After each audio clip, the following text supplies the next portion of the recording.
Guys, 7 araw na lang bago umuwi ng Pilipinas. 6 na araw na lang.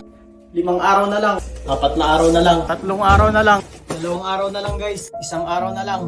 Dito na tayo ngayon sa Pilipinas.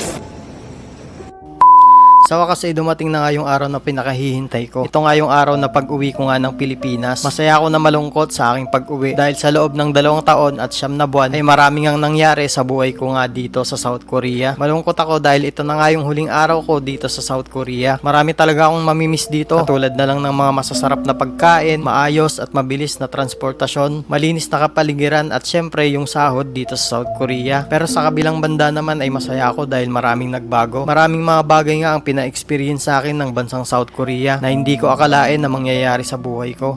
So yun guys, kakarating lang natin ngayon dito sa Incheon Airport.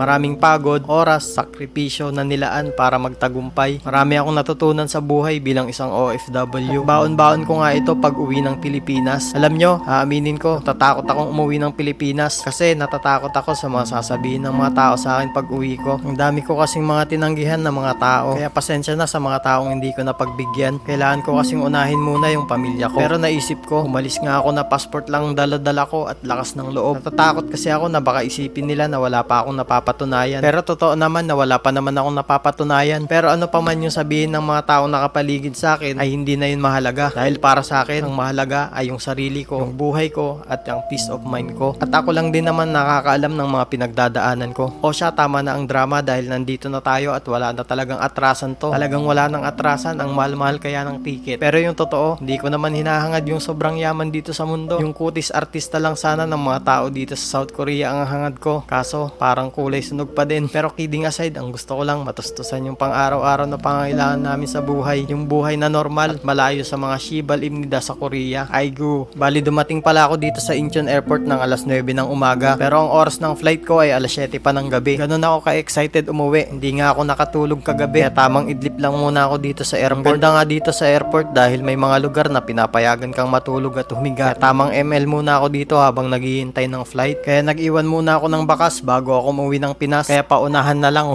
Sa mga hindi nakakaalam, kaya ako maaga dito sa airport ay dahil may mga aasikasuhin akong mga papel. Ito nga yung benefits naming mga EPS worker dito sa Korea. Katulad ng aming cookmin at twejicom. Ihihiwalay ko pala yung video kung papaano yung tamang proseso ng pagkuha ng benepisyo kapag magpo-for good ka na sa Pilipinas.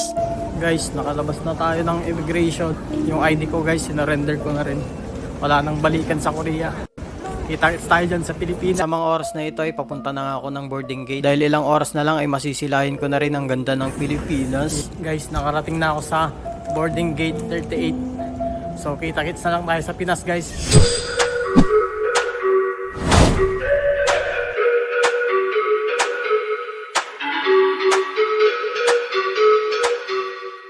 Guys, touchdown Manila. Nakuha ko na yung luggage ko. So yun guys, dito na tayo ngayon sa Pilipinas. So hanggang dito na lang yung ating video mga guys. Maraming salamat sa panonood. Annyeong!